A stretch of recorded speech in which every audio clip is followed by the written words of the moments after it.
Organisation schedule অনুযায়ী sub সেন্টারে মা ও শিশুদের সুরক্ষার জন্য যে সমস্ত টিকাগুলি দেওয়া হয় তা হলো টিডি। গর্ভবতী মায়েদের গর্ভাবস্থার শুরুতেই ফার্স্ট টিডি, ঠিক এর 4 সপ্তাহ পর সেকেন্ড টিডি এবং কোনো মা যদি প্রথম প্রেগনেন্সি 3 বছরের মধ্যে দ্বিতীয়বার প্রেগনেন্ট হন তাকে শুধুমাত্র একটি টিডি বুস্টার দেওয়া হয়। এটি মা ও অনাগত শিশুকে টিটেনাস ও ডিপথেরিয়া রোগ থেকে সুরক্ষা প্রদান করে। এরপর শিশুর জন্মের পর তাকে 3টি ভ্যাকসিন দেওয়া হয়। বিসিজি যা যক্ষ্মা রোগের বিরুদ্ধে, হেপ বি হেপাটাইটিসের বিরুদ্ধে এবং ওপিভি যা পোলিও রোগের প্রতিরোধের জন্য দেওয়া হয়। ওপিভি ভ্যাকসিনটি অ্যাট বার্থ 1.5 মাস, 2.5 মাস ও 3.5 মাসে দেওয়া হয়।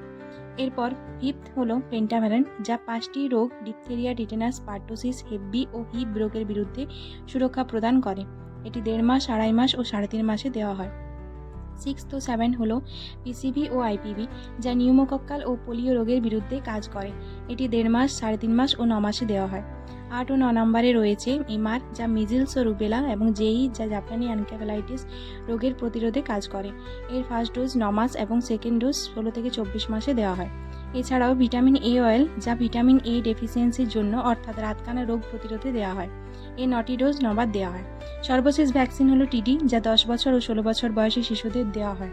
মনে রাখবেন, সময় মতো টিকা নিলে আপনার শিশু বহু গুরুতর রোগ থেকে সুরক্ষিত থাকবে।